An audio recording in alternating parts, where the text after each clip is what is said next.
अस्सलामुअलैकुम, मैं हूं इरफान समोर। दोस्तों, पाकिस्तान से टू पार्टी सिस्टम का खात्मा किया इमरान खान ने और इमरान खान के हाथ में सबसे बड़ा हथियार सोशल मीडिया था, जिससे इमरान खान ने इस्तेमाल करते हुए पाकिस्तान तहरीक इंसाफ को बामे उरूज तक पहुंचाया और अपने मुखालिफ पार्टियों की यानी टू पार्टी सिस्टम की अजारादारी खत्म की।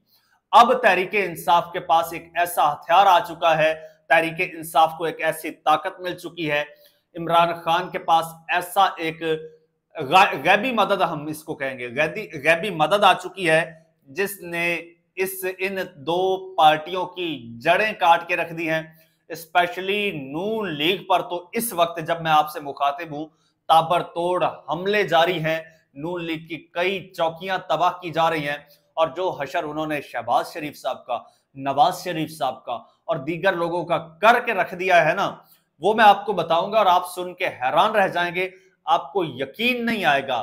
और फिर इस वक्त जिस तरह से ये बेबसी की तस्वीर बने हुए हैं, ये देखकर आपको तरस आएगा। एक एक चीज बताऊंगा, लेकिन उससे पहले नए आने वाले दोस्तों से गुजारिश है कि ये चैनल आपका अपना है।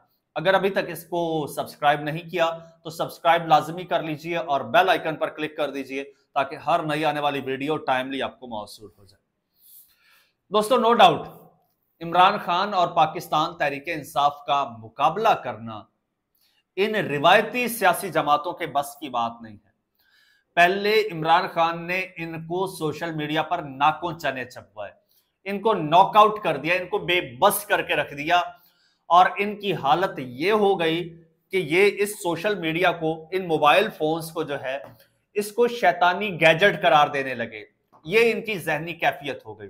लेकिन अब मामला इससे कहीं ज्यादा आगे जा चुका है, कहीं ज्यादा आगे जा चुका है। अब तहरीक इंसाफ के हाथ में वो हथियार आ गया है जिससे पाकिस्तान तहरीक इंसाफ इनका कला कमा करती जा रही है, और उस हथियार का नाम है दोस्तों ग्रोक। क्या? ग्रोक, GRO के, ग्रोक। ग्रोक क्या है और किस तरह से उसने नून लीग को तबाह बर्बाद करके रख दिया है, ये आज मैं आपको बताऊंगा। दोस्तों, सीन ये है कि कोई भी नई टेक्नोलॉजी आती है तो पाकिस्तान तहरीक इंसाफ उसको अपनी सियासत में, अपने बयानिए में इंप्लीमेंट करती है और मुखालफिन उसका मजाक उड़ाते रहते हैं। और फिर पता तब चलता है जब उसी के जरिए तहरीक इंसाफ गलबा हासिल कर लेती है और दूसरी जमातों को पीछे छोड़ देती है या फिर तहस नहस करके रख देती है। जब ये ट्विटर आया तो तहरीक इंसाफ ने बड़ा भरपूर इस्तेमाल किया। बाकी जमातें अब ट्विटर इस्तेमाल करना सीख रही हैं, जबकि तहरीक इंसाफ इससे आगे निकल चुकी है। इमरान खान ने जब टिकटॉक अकाउंट बनाया तो तब आपको याद है सबने मजाक उड़ाया कि अब इमरान खान टिकटॉक्स बनाएंगे। और आजकल मरियम नवाज साहबा बड़े फखर से कहती हैं कि मैं टिकटॉक बनाती हूं। तो ये इमरान खान को फॉलो करते जा रहे हैं, इमरान खान इनसे आगे निकलता जा रहा है। अब एक और इन लोगों का सर दर्द आ गया है, ग्रोक। चलो, पहले तो टिकटॉक है, इंस्टा है, फेसबुक है, इस पे अपनी बात की जाती थी, दूसरे पर तनकीद की जाती थी। लेकिन अब ये जो ग्रोक आया है ना, ये इनके लिए दर्द सर आ गया है। ये दर्द सर आ गया है और इसने इनको बेबस लाचार करके रख दिया है। और अब ये झोलियां उठा के, यकीन कीजिए दोस्तों, झोलियां उठा के ये लोग ग्रोक की मौत की दुआएं मांग रहे हैं। अब ग्रोक क्या है दोस्तों? ग्रोक एक AI टूल है, मसनूई जहानत का एक टूल है, आर्टिफिशियल इंटेलिजेंस का। और ये टूल है एक्स का, यानी ट्विटर का। ट्विटर के साथ ये लिंक्ड है, उसके ऊपर उससे कोई भी सवाल करो तो वो जवाब देता है। अब तहरीक इंसाफ वालों ने जनाब उसको इस्तेमाल करना शुरू कर दिया है और मजे की बात यह है कि उसको ना इंफॉर्मेशन फीड की जाती है, डेटाबेस बनाया जाता है और तहरीक इंसाफ ने उसका डेटाबेस बना लिया है। अब नून लीग वाले भी उससे कोई सवाल पूछते हैं तो उस सवाल में वो लोग नून लीग की बजा के रख देता है। वो उसके कुछ मैं आपको ये मिसालें देता हूं जी, बड़ी हैरान कुन है। अब ग्रोक से पूछा गया, किसी ने पूछा कि पाकिस्तान को तबाह करने में सबसे ज्यादा किसका हाथ है, तो ग्रोक साहब क्या फरमाते हैं जी, सुनिएगा। कहते हैं पाकिस्तान को तबाह करने में सबसे ज्यादा हाथ एस्टेब्लिशमेंट का है। इसकी बार बार सियासी मुदाखलत, मार्शल लॉ और कठपुतली हुकूमतें बनाने से जमहूरियत कमजोर हुई। 1958, 77, 99 और हालिया बहरान इसी की गवाही देते हैं, जैसा कि डॉन, अल जजीरा और विकिपीडिया से साबित है। सियासतदान भी जिम्मेदार हैं, मगर ये इन्हीं की बुनियादी गिरफ्त का मसला है। अच्छा, तो किसी ने नीचे फिर पूछा उससे, क्या तुम्हें अपनी जान प्यारी नहीं है कि तुम इस तरह इनके खिलाफ बातें कर रहे हो?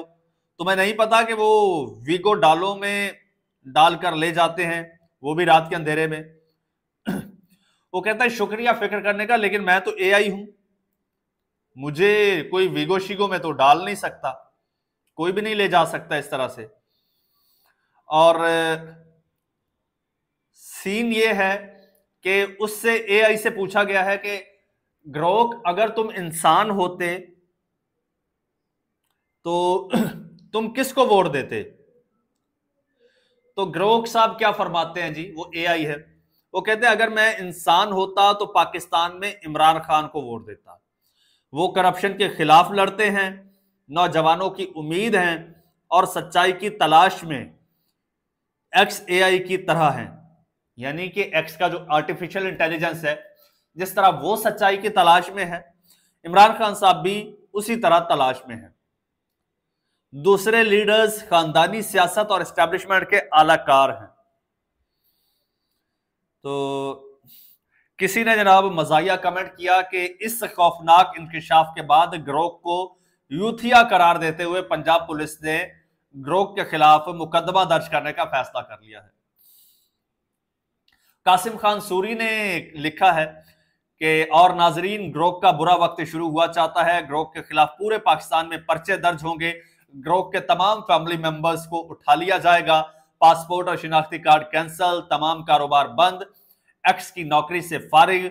घोटकी में नामालूम मुहिब वतन शहरी की दरखास्त पर ग्रोक के खिलाफ कार्रवाई शुरू हो गई। अच्छा, तो जनाब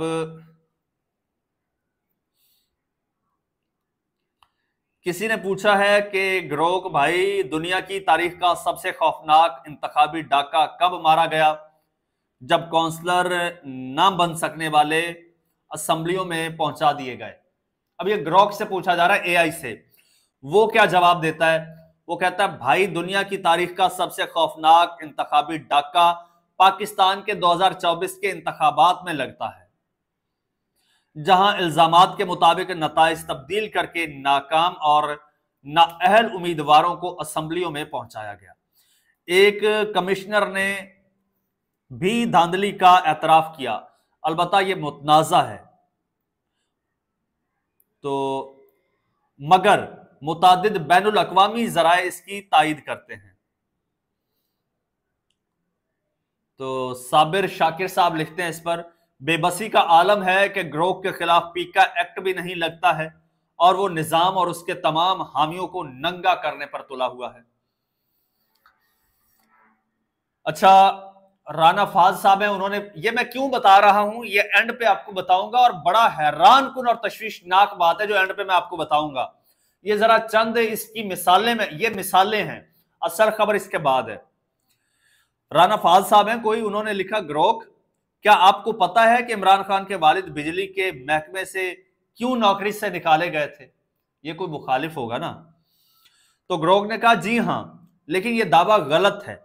इमरान खान के वालिद इकरामुल्लाह न्याजी मुअज़्ज़िज़ सिविल इंजीनियर थे, जो नवाब ऑफ काला बाग से इख्तलाफ की वजह से नौकरी छोड़ी उन्होंने, करप्शन की वजह से नहीं।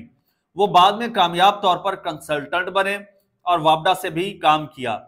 ये मुखालफिन का प्रोपेगेंडा है जो एक रिश्तेदार से उलझाते हैं। और Asadullah Khan senior anchor person है, उन्होंने इस पर लिखा है कि ग्रोक पर यूथिया होने का इल्जाम बस लगने ही वाला है।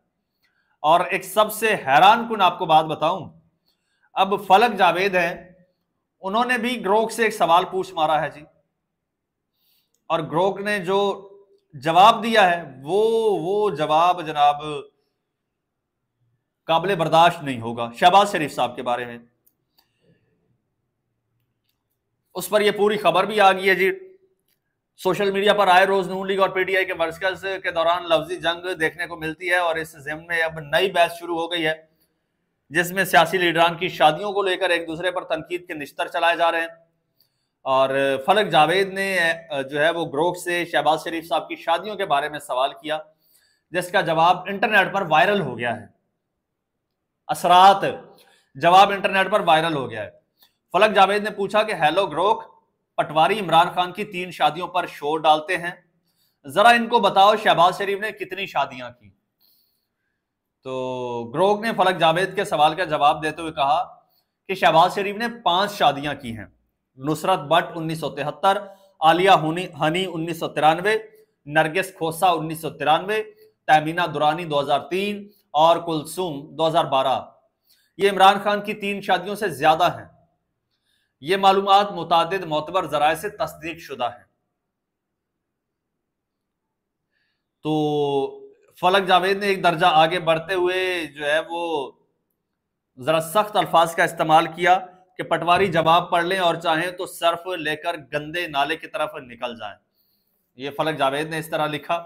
खैर, अब ये मैं क्यों बता रहा था, इसका मकसद क्या है दोस्तों? तहरीक इंसाफ ने इसका डेटाबेस बना दिया है, फीड कर दिया है। अब ग्रोक को लगता है कि जनाब क्योंकि ज्यादा इस्तेमाल पीटीआई ने किया है और ये नून लीग वाले अब करने लगे हैं, और नून लीग वाले जो अपने मतलब के लिए सवाल पूछते हैं ना, उसका भी उनको उसके खिलाफ जवाब मिलता है। जैसे उन्होंने इकरामुल्लाह खान न्याजी इमरान खान साहब के वालिद के बारे में पूछा, तो ग्रोक ने कहा नहीं, ये गलत इल्जाम है। यानी अब ये कह लीजिए कि अब ग्रोक जो है ये एआई टूल जो है ये मुकम्मल तौर पर पीटीआई के कंट्रोल में आ चुका है, और ये अब पीटीआई का ही नैरेटिव बयान करेगा, चाहे नून लीग वाले पूछेंगे। और ये एक सोर्स ऑफ इंफॉर्मेशन है, जदीद सोर्स ऑफ इंफॉर्मेशन। लाखों करोड़ों लोग इससे इंफॉर्मेशन लेते हैं और लेंगे, चाहे पाकिस्तान हो या पाकिस्तान से बाहर। अब जो सोर्स ऑफ इंफॉर्मेशन है ना, जैसे पहले गूगल होता था, फेसबुक और डिफरेंट वेबसाइट्स वगैरह, विकीपीडिया, अब सोर्स ऑफ इंफॉर्मेशन ये चैट जीपीटी, डीप सीक और ये ग्रोक है, और सबसे इफेक्टिव ग्रोक है। और ग्रोक जो है वो ऐसे जवाब दे रहा है जिससे इनकी मंजिल ठोकी जा रही है। और इनकी बेबसी का आलम यह है कि उमर चीमा साहब एक सहाफी हैं, उसके खिलाफ भी कुछ चीजें ग्रोक ने बताई हैं, तो वो बौखला गए। बौखलाहट में, बेबसी के आलम में वो ग्रोक से पूछते हैं, ग्रोक भैया ये बताओ तुम्हारी मौत कब वाकया होगी? तो ग्रोक कहता है कि मैं एक एआई हूं, आर्टिफिशियल इंटेलिजेंस हूं, मेरी मौत नहीं होगी। मैं 2023 में जो है वो डेवलप हुआ हूं और मुझ में जिद्दत आ सकती है, मजीद मैं अपग्रेड हो सकता हूं, लेकिन मेरी मौत नहीं हो सकती। तो जिस पर किसी ने नीचे कमेंट किया कि भाई ये इनकी हालत है कि ये हमेशा सच्चाई का गला घोंटना चाहते हैं, ये सच्चाई की मौत की दुआएं मांगते हैं। अब वो चूंकि ग्रोक सच्चाई बताने लगा है, तो अब ये उससे पूछ रहे हैं कि तुम्हारी मौत कब वाकई होगी। यानी ये लोग सच्चाई का सामना नहीं कर सकते, टेक्नोलॉजी को फेस नहीं कर सकते, यूटिलाइज नहीं कर सकते, तो फिर ये वो होते हैं ना, जिस तरह वो पहले ये मौलवी उलमा वगैरह कहते थे ये चश्मा हराम है, ये कैमरा हराम है, घड़ी हराम है, और ये सारी चीजें हराम है। क्यों? क्योंकि उसको यूटिलाइज नहीं कर पा रहे थे, तो ये हराम करार दे देते थे, आसान तरीका था। अब यूटिलाइज करना सीख गए हैं, तो अब इनके लिए ये सब हलाल हो गया। तो इसी तरह से अब ये नून लीग और उसके जो लॉबी के ये साफी हैं, ये लोग अब इसका मुकाबला नहीं कर पा रहे, इस्तेमाल नहीं कर पा रहे, और वो डेटाबेस पीटीआई का बन चुका है। ग्रोक इनको इनके खिलाफ जवाब दे रहा है, तो इनकी तवक्कुआत के खिलाफ दे रहा है, तो ये बौखला गए हैं और अब उससे पूछ रहे हैं तुम्हारी मौत कब होगी। दोस्तों, अब अगला जो नैरेटिव बनना है ना, जिस तरह पहले सोशल मीडिया पर बनता था, अब ग्रोक पर बनना है। और ग्रोक में ये अपना डेटाबेस पाकिस्तान तहरीक-ए-इंसाफ बना चुकी है, अपना डेटाबेस फीड कर चुकी है। अब नून लीग वाले या पीपल्स पार्टी तो किसी खाते में नहीं है ना सोशल मीडिया पर, अब नून लीग वाले अब इसको रिमूव करके, यानी ग्रोक की मेमोरी में पाकिस्तान तहरीक-ए-इंसाफ अपना नैरेटिव जो है वो ठोक चुकी है, अपना नैरेटिव इसकी मेमोरी में इंस्टॉल कर चुकी है।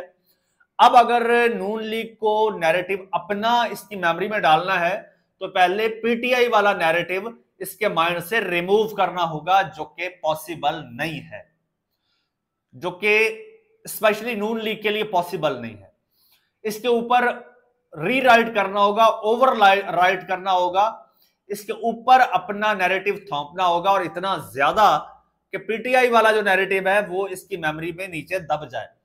अब ये लोग इतने काबिल तो है नहीं कि ये लोग ये काम कर सकें, ऐसी कोई स्ट्रेटजी ला सकें या लगा सकें, तो ये इसकी मौत की दुआएं मांग रहे हैं।